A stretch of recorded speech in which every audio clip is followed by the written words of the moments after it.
ও ইব্রাহিম, আমি তোমাকে একটা সন্তান দান করব। সন্তান জমিনে ভূমিষ্ঠ হয়েছে। এবার আল্লাহ তাআলার নির্দেশ, তুমি হাজেরাকে আর তোমার সন্তানকে অমুক জায়গায় রেখে আসো। ইব্রাহিম আলাইহিস সালাম মক্কা নগরে আইসা মা হাজেরাকে আর শিশু ইসমাইলকে রাখছে। হাজেরা পিছন দিক থেকে বলে, ইব্রাহিম, যদি এটা আল্লাহ তাআলার নির্দেশে হয় তাহলে তোমার প্রতি আমার কোনো প্রশ্ন নাই, আর যদি এটা তোমার নিজস্ব কারণে হয় তাহলে তোমার উপরে আমার অনেক প্রশ্ন আছে। ইব্রাহিম আলাইহিস সালাম কথা বলে নাই। হাজেরা আলাইহিস সালাম বুঝছেন যে এটা আল্লাহর নির্দেশের ঘটনা। তিনি তখন দ্ব্যর্থহীন ভাষায় বলবেন, হুয়া হাসবি ওয়া নি'মাল ওয়াকিল। এ রূপান্তরে কেউ নাই, কেউ নাই, কিন্তু তারপরে যেহেতু আল্লাহর ফায়সালা, তিনি আমার জন্য যথেষ্ট। তিনি কে? আল্লাহ। ইব্রাহিম আলাইহিস সালাম অনেক দূর চলে আসছে।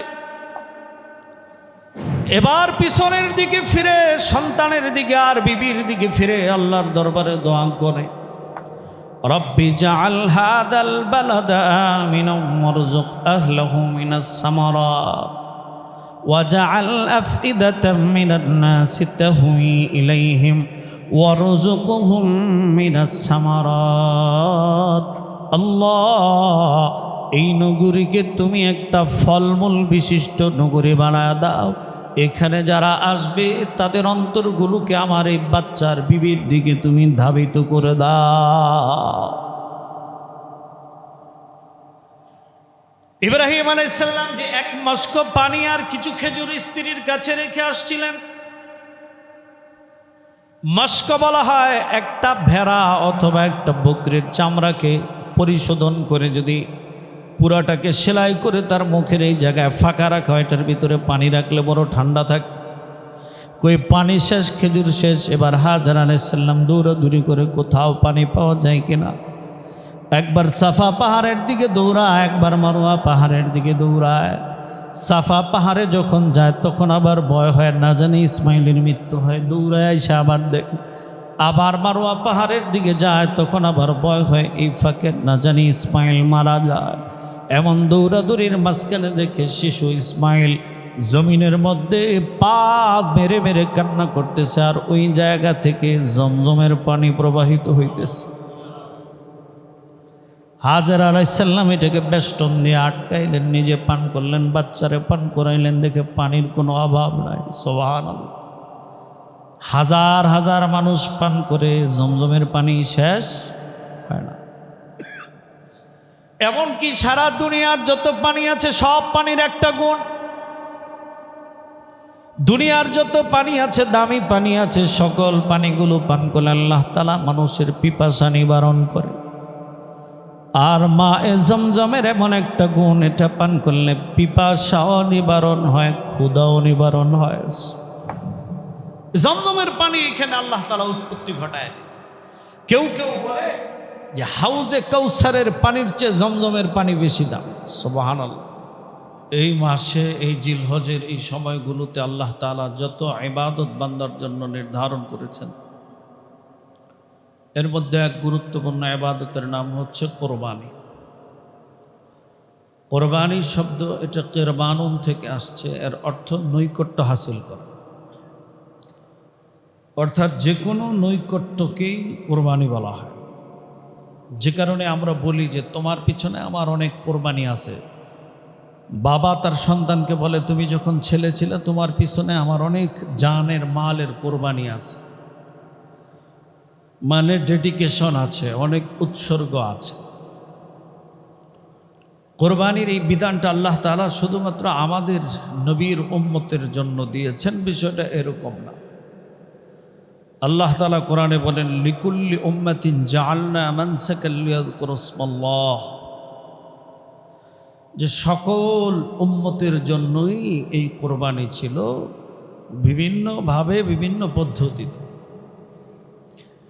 কোরবানির সূচনাটা হয়েছে কোত্থেকে? সেই আদম আলাইহিস সালামের সন্তান হাবিল আর কাবিলের মাধ্যমে। পৃথিবীতে মানব বিস্তারের লক্ষ্যে আল্লাহ তাআলা একটা নিয়ম করেছিলেন বৈমাত্রীয় ভাই বোনের মধ্যে বিবাহ বন্ধনের জাওয়াজ সেই নিয়ম অনুযায়ী কাবিল যাকে বিবাহ করার কথা ছিল তার চেয়ে বেশি সুন্দরী ছিল ওই মেয়েটা যাকে হাবিলের বিবাহ করার কথা। এক পর্যায়ে তাদের মধ্যে বাকবিতণ্ডা হয়, এটা নিয়ে প্রতিযোগিতা হয়, পরে উভয় কোরবানি করে। যার কোরবানিটা কবুল হবে সেই বিবাহ করতে পারবে। দেখা গেল হাবিলের কোরবানি কবুল হয়েছে, কাবিলের কোরবানিটা কবুল হয় নাই। আর কবুলের পদ্ধতি ছিল কি, যার কোরবানি কবুল হবে পাহাড় থেকে আগুন এসে তার পশুকে জ্বালায় দেবে। আমাদের হাজারো বার শুকরিয়া জ্ঞাপন করা উচিত এই কারণে যে আমাদের সময়ে যদি এই সিস্টেম চালু থাকতো তাহলে কত না জানি এরকম অপমানিত হইতে হইতো, লোকেরা দেখতো যে অমুকের কোরবানি কবুল হয় নাই। এটা উম্মতি মুহাম্মদের উপর আল্লাহ তাআলার বড় রহম এবং দয়া। কারণ আপনারা খেয়াল করলে দেখবেন বাংলাদেশে যেই পরিমাণ কোরবানি হয়, কোরবানি যার উপর ওয়াজিব হয় যাকাতও তার উপর, ওই পরিমাণ যাকাত কি মানুষ দেয়? আপনাদের অভিজ্ঞতা থেকে আপনারা বলেন, আমার কথাকে সত্যায়ন করার জন্য না। যেই পরিমাণ মানুষ কোরবানি করে ওই পরিমাণ মানুষ ওই সঠিকভাবে যাকাত দেয় না। তাহলে কোরবানির মধ্যে আলাদা আবেগ কেন? কারণ যাকাতের মধ্যে ওই রকম পথা সর্বস্বর বিষয় নাই, এখানে এটা আছে। যাকাতের মধ্যে ওই রকম লোক দেখানোর বিষয়টা নাই, কিন্তু এখানে আছে। এজন্য এটার ব্যাপারে কোরবানি একটা ওয়াজিব, একদিনের ওয়াজিব। এই ওয়াজিবকে কেন্দ্র করে যেই পরিমাণ পশুর হাটে গোনা কামানো হয় গান বাজায়, এর হিসাব দিয়েই তো আল্লাহর কাছে শেষ করা। তো কাবিলের কোরবানি যখন কবুল হয় নাই, কাবিল তার ভাই হাবিলকে হত্যা করেছে। সেটাই ছিল পৃথিবীর সর্বপ্রথম হত্যাকাণ্ড। একটা জিনিস মনে রাখবেন যে হাবিল হত্যা করছে না কাবিল হত্যা করছে, এটা পেশ লাগে। এটা মনে রাখার মাধ্যম হইল কাতেল মানে হত্যাকারী, আর কাবিল মানে কাবিল আর কাতেল এটা মিল আছে। সে হত্যা করছে, এটা মনে থাকবে, এভাবে হিসাব করে। তো সেইখান থেকে কুরবানির এই রেওয়াজ, এই প্রথা পদ্ধতি চালু হয়েছে।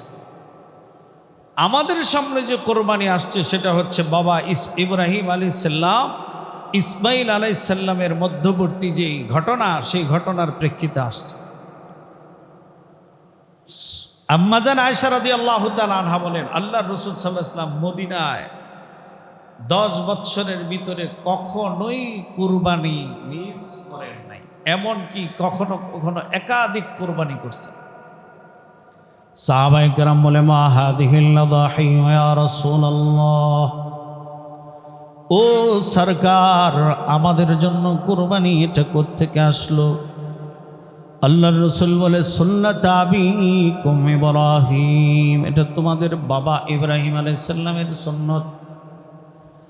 এবার সাহাবীরা বলে, ক্বালু ফীমা লানা ইয়া রাসূলুল্লাহ, আমাদের জন্য এর ভিতরে কি কোনো সওয়াব নিহিত আছে নাকি? আল্লাহর রাসূল বলেন, বিকুল্লি শাআরাতিন হাসানা, কোরবানির পশুর এক একটা পশম এক একটা নেক হিসেবে গণ্য হয়ে যাবে। এবার সাহাবীরা কৌতূহল বশত বলে, ও সরকার, ওট, দুম্বা, গরু, মহিষ এইগুলোর তুলনায় তো ভেড়ার মধ্যে পশম বেশি। কেউ যদি টার্গেট করে ভেড়া কোরবানি দেয় তাহলে ওই ভেড়ার পশমের কারণে তার সওয়াব বেশি হবে নাকি? আল্লাহর রাসূল বলেন, ওয়াফিস সুফি বিকুল্লি শাআরাতিন হাসানা, হ্যাঁ ভেড়া যদিও মূল্যে দামে মানে কম, কিন্তু পশম হিসেবে একটা করে নেকি পাওয়া যাবে। হাবিবে কিবরিয়া মুহাম্মদুর রাসূলুল্লাহ সাল্লাল্লাহু আলাইহি ওয়াসাল্লাম ইরশাদ করেন, কোরবানি যখন বান্দা কোরবানির জন্য প্রস্তুত করবে, কোরবানির পশুর গলায় যখন ছুরি চালায় দিবে, ওই পশুর রক্তটা জমিনে পড়ার আগে আগে আল্লাহ তাআলা কবুল করে নেয়। আল্লাহ তাআলা ঘোষণা দেয়, লা ইয়ানালাল্লাহু লুহুমুহা ওয়ালা দিমাউহা ওয়ালাকিন ইয়ানালুহুত তাকওয়া মিনকুম।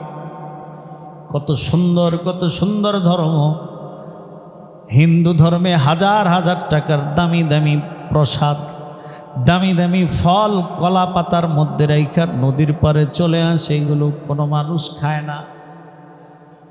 মানুষ যেটা খায় না ওইটা ভগবান আইসা খায়। আপনাদের কি তাই মনে হয় নাকি?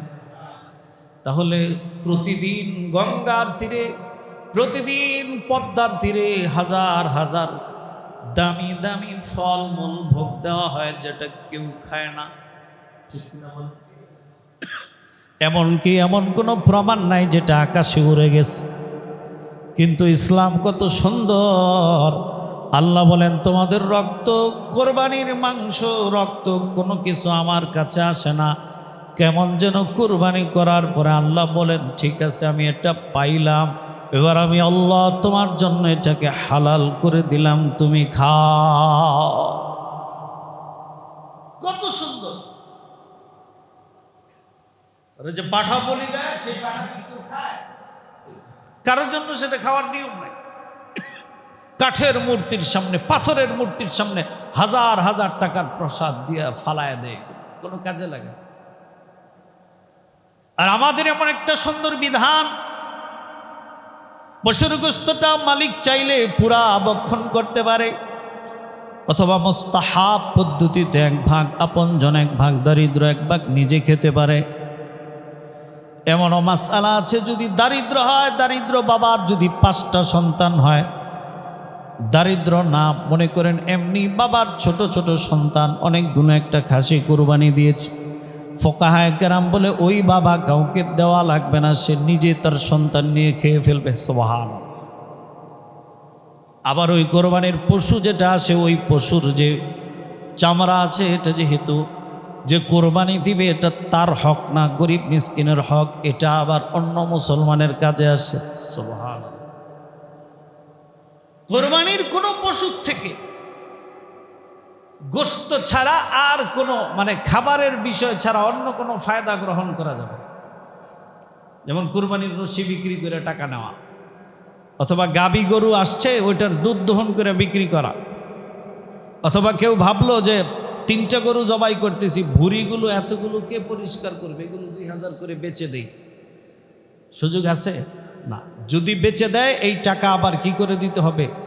সদকা করে দিতে হবে। এমনকি গ্রামে গঞ্জে এখন ভ্যান গাড়ি দিয়া কুরবানির পরে কুরবানির হাড্ডিগুলো কিনে, হাড্ডিগুলো ক্রয় করে, আছে না নাই? সেই হাড্ডিও যার গরু সে বিক্রি করে এই অর্থ গ্রহণ করতে পারবে। যদি করে তাহলে সদকা করে দিতে হবে।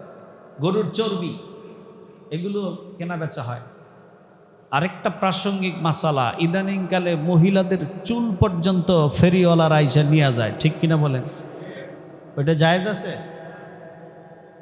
মানুষের কোনো অঙ্গ প্রত্যঙ্গ বিক্রি করার কোনো কি নাই, বিধান, সুযোগ নাই। নখ চুল এগুলো কাটলে তার নিয়ম হলো মাটির নিচে কি করে দেওয়া?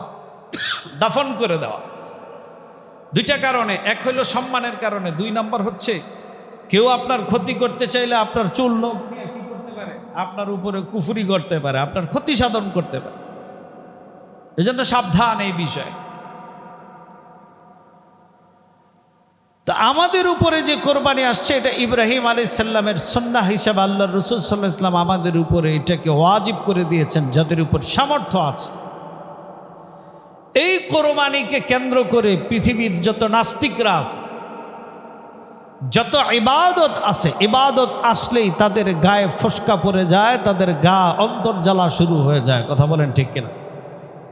কেউ কেউ বলে যে এইটা একটা পশুর সাথে নির্দয় আচরণ, এটা পশু কমায় ফেলে। আচ্ছা আপনি বলেন, যদি পৃথিবীর কেউ গরু না খাইতো তাহলে এই গরুগুলো দিন শেষে কি হইতো বলেন? এগুলো বাড়তে বাড়তে সমাজ নিয়ম, এই যে দেখেন না আমাদের পার্শ্ববর্তী রাষ্ট্রে গরু ব্যবসায়ীরা হুমকি দিতেছে যে আমাদেরকে যদি এগুলো বিক্রি করার অনুমতি না দেওয়া হয় আমরা এগুলো রাস্তায় ছেড়ে দেব। রাস্তায় ছেড়ে দিলে কি সমাজ ঠিক থাকবে? ঠিক থাকবে না। বিশেষত যেই সমস্ত গরু আবদ্ধ অবস্থায় পালিত হয় ওইটারে হঠাৎ করে রাস্তায় ছেড়ে দিলে দেখবেন যে কি পরিমাণ পাগলামি করে ওইটা, কারণ ওইটা তো রাস্তায় থাইকা অভ্যস্ত। এক, দুই নাম্বার কথা হচ্ছে কোনো জিনিস খাওয়া দাওয়া করার কারণে কমে যায় এটা পৃথিবীর ইতিহাসে কোনোদিন নাই। আজ পর্যন্ত দেখছেন যে এই জিনিস খাবারের কারণে এটা পৃথিবী থেকে শেষ হয়ে গেছে? না, আল্লাহ তাআলা ওই সিস্টেমটাই ওইভাবে করেছে। আর যারা বলে যে এটা নির্দয়, পশু হত্যা, গো হত্যা মহাপাপ, এইরকম যারা বলতে চায় তাদের কাছে আপনাদের প্রশ্ন, তাদের শরীরের ভিতরে যদি কোনো পোকামাকড় হয় কোনো অংশে, সেটা কি জীবিত রাখে না মারে? মারে, অসংখ্য পোকামাকড় মারে। আর সবচেয়ে বড় কথা হচ্ছে আশরাফুল মাখলুকাত, সবচেয়ে বেশি পশু হত্যার বিরুদ্ধে কথা বলে বৌদ্ধরা। আমরা দেখেছি আশরাফুল মাখলুকাত, সৃষ্টির শ্রেষ্ঠ জীব, মানুষকে তারা পোড়ায়া মারে, তাদের কোনো আফসোস নাই, আর পশুর ব্যাপারে প্রেম জাহির করে। কথা বলেন ঠিক কিনা? সেম আমাদের পার্শ্ববর্তী রাষ্ট্রে মুসলমানদেরকে নামাজের মধ্যে এসে লাথি দেয়, মুসলমানদেরকে রাস্তা ঘাটে অপমান অপদস্থ করে, কিন্তু গরুর ব্যাপারে আইসা এত প্রেম আর মোহাব্বত যে এইটা হত্যা করা কি মহাপাপ। অথচ এই গর্ধপের দল নিজেরা যে পায়ে স্যান্ডেল ব্যবহার করে, জুতা ব্যবহার করে, ওইটা কিন্তু ওই মায়ের চামড়া দিয়ে তৈরি করা। কথা বলেন ঠিক কিনা? বিবেক বুদ্ধি লোপ পাইলে যা হয় আর কি। অর্থাৎ পশু কোরবানি করা এটা ভালোবাসা, মায়া, মহাব্বতের খেলাফ না। আল্লাহ পাক আমার জন্য এটা হালাল করছেন, এটা হালাল, বাস শেষ। কথা বলেন ঠিক কিনা? হালাল জিনিসকে অবজ্ঞা করা, এটার থেকে পিছটান দেওয়া, এটা শরীয়তের মেজাজ না। আপনারা সকলেই জানেন আল্লাহর রাসূল একবার এক স্ত্রীর সাথে রাগ করে বলছে যে আমি আর কোনোদিন কি খাবো না, মধু খাবো। আল্লাহ তাআলা আয়াত নাজিল করে দিয়েছেন, ইয়া আইয়ুহান নাবিয়্যু লিমা তুহাররিমু মা আহাল্লাল্লাহু লাক তাবতাগী মারদাতা আজওয়াজিক। নবী, আপনি আপনার স্ত্রীর সন্তুষ্টির জন্য কেন হালাল জিনিসকে হারাম করলেন? আল্লাহু আকবার। তার মানে হালাল জিনিসের উপর কোনো কসম চলবে না। হালাল জিনিস যেটা আল্লাহ হালাল করেছে এটা আমার জন্য হালাল। হ্যাঁ, আমি আমার পছন্দের কারণে আমি এটা কম খাই, সেটা ভিন্ন আলাপ। ইব্রাহিম আলাইহিস সালাম আর ইসমাইল আলাইহিস সালামের স্মৃতি বিজড়িত এই জিলহজ মাস, কারণ হজের মধ্যে বাবা ইব্রাহিমের স্মৃতি আছে, ইসমাইলের স্মৃতি আছে। কোরবানির মধ্যেও ইব্রাহিম আর ইসমাইলের স্মৃতি আছে না? নাই। ইব্রাহিম আলাইহিস সালামের বয়স যখন 40 হয়, 50 হয়, 70 হয়, তখনও পর্যন্ত তিনি সন্তানের বাবা হইতে পারেন না। আল্লাহর কাছে দোয়া করেন, রব্বি হাবলি মিনাস সালিহিন। মুফাসসিরিনে কেরাম বলে দুনিয়ার কিয়ামত পর্যন্ত আগত যত বাবা আছে সন্তানের নেক সন্তানের পিতা হইতে চায়, যত মা আছে নেক সন্তানের পিতা হইতে চায়, তারা যেন বিবাহের পর থেকে দোয়া পড়ে, রব্বি হাবলি মিনাস সালিহিন। আল্লাহ, আপনি আমাকে একটা নেককার সন্তান দান করেন। কারণ আমরা মনে করি 10 তালা 20 তালা 5 তালা বাড়ি থাকার নাম মানে আমি বড় রিজিকের অধিকারী, কিন্তু না। মুফাসসিরিনে কেরাম বলে সবচাইতে উত্তম রিজিক হচ্ছে নেক সন্তান। এটা আসল রিজিক, নেক বিবি আর নেক সন্তান। দ্বিতীয় পর্যায়ের রিজিক হচ্ছে টাকা পয়সা, ধন দৌলত।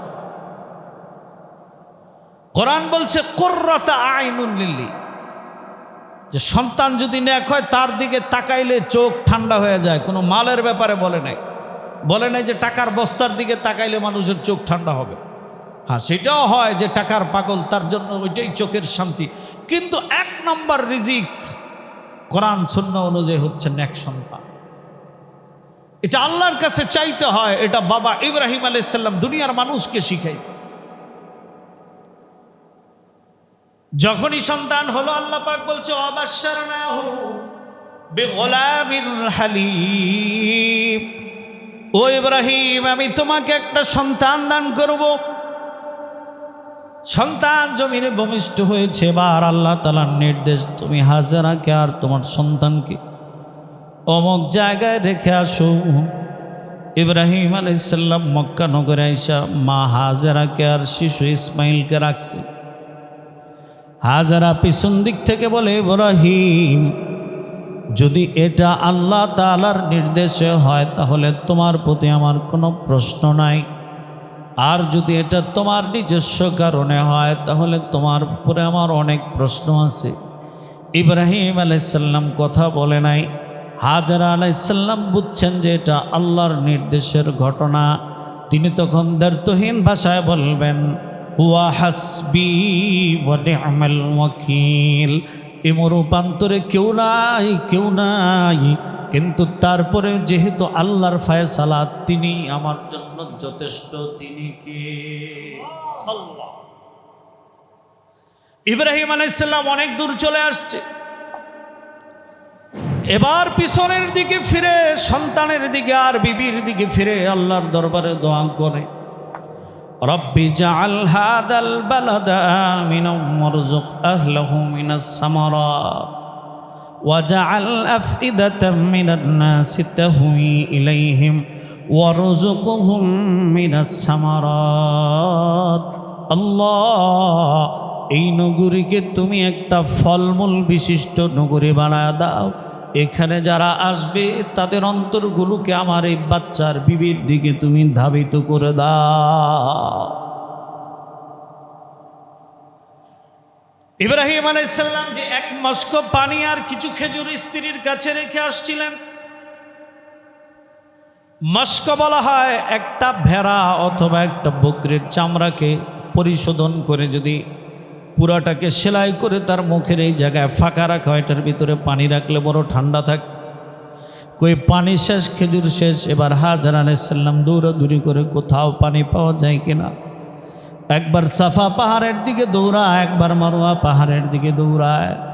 সাফা পাহাড়ে যখন যায় তখন আবার ভয় হয়, না জানি ইসমাইলের মৃত্যু হয়। দৌড়ায় এসে আবার দেখে, আবার মারওয়া পাহাড়ের দিকে যায়, তখন আবার ভয় হয় এই ফাঁকে না জানি ইসমাইল মারা যায়। এমন দৌড়াদৌড়ির মাঝখানে দেখে শিশু ইসমাইল জমিনের মধ্যে পা মেরে মেরে কান্না করতেছে, আর ওই জায়গা থেকে জমজমের পানি প্রবাহিত হইতেছে। হাজেরা আলাইহিস সালাম এটাকে বেষ্টন দিয়ে আটকাইলেন, নিজে পান করলেন, বাচ্চারে পান করাইলেন। দেখে পানির কোনো অভাব নাই। সুবহানাল্লাহ। হাজার হাজার মানুষ পান করে জমজমের পানি শেষ হয় না। এমনকি সারা দুনিয়ার যত পানি আছে সব পানির একটা গুণ, দুনিয়ার যত পানি আছে, দামি পানি আছে, সকল পানিগুলো পান করলে আল্লাহ তাআলা মানুষের পিপাসা নিবারণ করে। আর মা এ জমজমের এমন একটা গুণ, এটা পান করলে পিপাসাও নিবারণ হয়, ক্ষুধাও নিবারণ হয়। জমজমের পানি এখানে আল্লাহ তাআলা উৎপত্তি ঘটায় দিয়েছে। কেউ কেউ বলে যে হাউজে কাউসারের পানির চেয়ে জমজমের পানি বেশি দাম। সুবহানাল্লাহ। কেন? বলে আল্লাহর রসুলকে যখন মেরাজে নিয়ে যাওয়া হয়েছে তখন তো আল্লাহ তাআলা হাউজে কাউসারের পানি দিয়া রসুলের কলবটাকে ধোয় নাই। ধুইছে কি দিয়া? জমজমের পানি দিয়া। সুবহানাল্লাহ। এত দামি পানি। হাজার ক্লান্তির পরে এক গ্লাস জমজমের পানি পান করলে সব ক্লান্তি শেষ। জমজমের পানি নাকে মুখে ছিটায় দিলে সব ক্লান্তি শেষ। এখানে একটা মাসালা, জমজমের পানি দাঁড়ায় পান করতে হয় না বইসা পান করতে হয়? আল্লাহ, দাঁড়ায় পান করারও অনুমতি আছে, কিন্তু দাঁড়ায়াই পান করতে হবে এটা কি না জরুরি না। কেন? ওই সময় এই জায়গাটাতে যখন পানি উঠত এইখানে প্রচুর কাদা ছিল, এই কারণে রাসূল করিম সাল্লাল্লাহু আলাইহি ওয়াসাল্লাম দাঁড়ায়া পান করছেন। বাকি কেউ যদি এখনো সম্মান প্রদর্শনের জন্য দাঁড়ায়া পান করতে চায় তাহলে কি করতে পারে, অসুবিধা। বহুদূর এক কাফেলা যায়, ওই কাফেলা দেখে কি এখানে উপরে পাখি উঠতেছে। পাখি কেন? আপনি দেখবেন আরিয়ল বিলের বহুদূর থেকে দেখা যায় বক উঠতে থাকে। ওই বকগুলো উড়ার মানে হচ্ছে নিচে কি আছে? পানি আছে। তো দূরের এক কাফেলা টার্গেট করছে যে এইখানে যেহেতু পাখি উঠতেছে নিশ্চয়ই মনে হয় এর মধ্যে কি আছে। আইসা দেখে যে হ্যাঁ পানি আছে। আইসা বলতেছে হাজেরা, তোমাদেরকে আমরা টাকা দিব, আমাদেরকে এখানে পানির ব্যবস্থা করে দাও, এখানে আমরা আবাদ করব, ফসল ফলাবো। সুবহানাল্লাহ। ইব্রাহিম আলাইহিস সালামের দোয়ার বাস্তবায়ন হয়ে গেছে, এখানে সমাজ কায়েম হয়ে গেছে, এখানে মানুষের বসতি হয়েছে। পরে এক সময় আল্লাহ তাআলা ওহী নাজিল করে জানাইছে, ইব্রাহিম এইখানে তো খানায় কাবা আছে, এটার মাটি সরাও। নূহ আলাইহিস সালামের প্লাবনের সময় এটার যে ক্ষতিগ্রস্ত হয়েছে, এই মাটি সরায় নতুন করে বাপ বেটা মিলে খানায় কাবা কি করো, নির্মাণ করো। লম্বা চূড়া, অর্থাৎ হজের মধ্যে মাকামে ইব্রাহিম আছে, এটার সাথে ইব্রাহিম আলাইহিস সালামের স্মৃতি জড়িত। কিভাবে মাকামে ইব্রাহিমের উপর দাঁড়াইছে, এটা লিফটের মতো কাজ করছে, আর খানায় কাবা নির্মাণ হয়েছে। সুবহানাল্লাহ। আল্লাহ পাক কিয়ামত পর্যন্ত ঘোষণা করছেন, ওত্তাখাযু মিন মাকামি ইব্রাহিম মুসাল্লা, যে আমি আল্লাহ ইব্রাহিমের এই পদচিহ্নকে নামাজের জায়গা বানাইলাম। যে কারণে করোনার আগ পর্যন্ত ইমাম সাহেব কোথায় দাঁড়াইতো? আইসা এই মাকামে ইব্রাহিমের পাশে আইসা হারামের ইমাম সবসময় দাঁড়াইত। সাফা মারওয়া হাজেরা আলাইহিস সালাম দৌড়াইছেন। আল্লাহ তাআলার কাছে এই বিষয়টা এত ভালো লাগছেন যে আল্লাহ তাআলা কিয়ামত পর্যন্ত হজের মধ্যে এটাকে একটা গুরুত্বপূর্ণ আমল হিসেবে সেট করে দিয়েছে। সুবহানাল্লাহ। তাহলে দেখেন, সাফা মারওয়ায় 7 বার সাই করলে কমপক্ষে 3.5 কিলোমিটার হয়। কয় কিলোমিটার? তাহলে একজন মহিলা মানুষ, এমন একটা শিশু, এখন হাজার হাজার বছর পরে এটা বলতে সহজ মনে হইতেছে, কিন্তু ওই সময়কে চিন্তা করে দেখেন যে একজন মহিলা তো না, একজন নারীর প্রথম সন্তান যখন হয় তখন তো আর বয়স এত থাকে না। তো ওই মহিলা এই শিশু বাচ্চাটাকে রাইখা এই পাহাড়ে ওই পাহাড়ে দৌড়াইতেছে, এটা কত সহজ বিষয় না কঠিন বিষয়?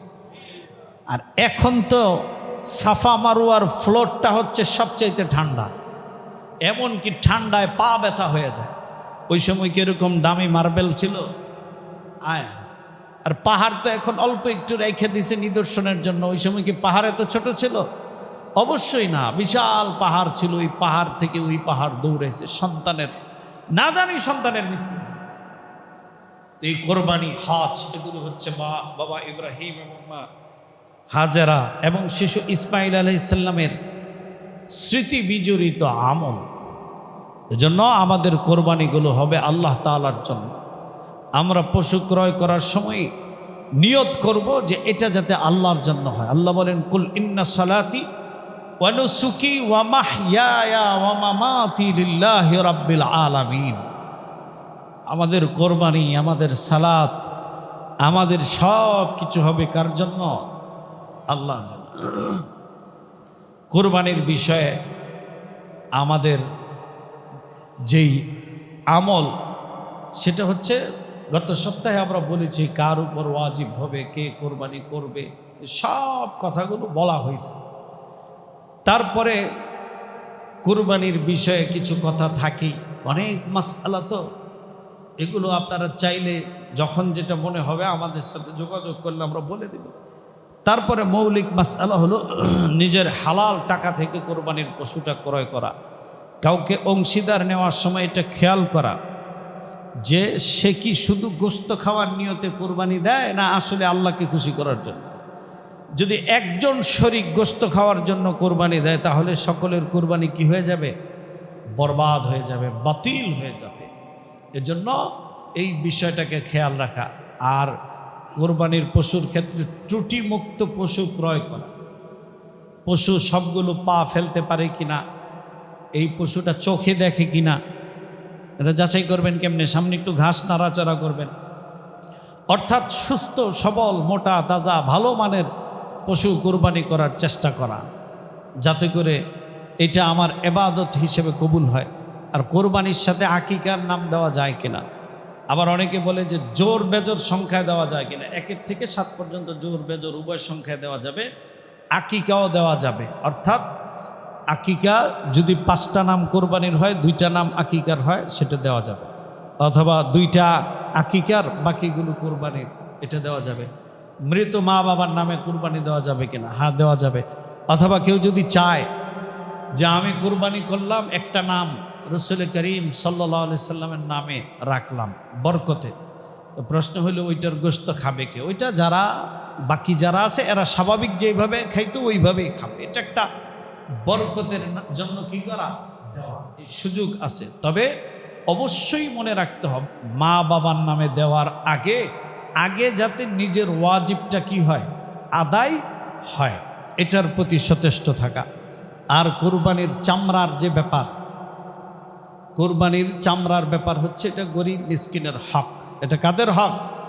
গরিব মিসকিন অসহায়ের হক। আপনি যদি বিক্রি করে দেন তাও সেই টাকা আপনি নিজে কি করতে পারবেন না, গ্রহণ করতে পারবেন না।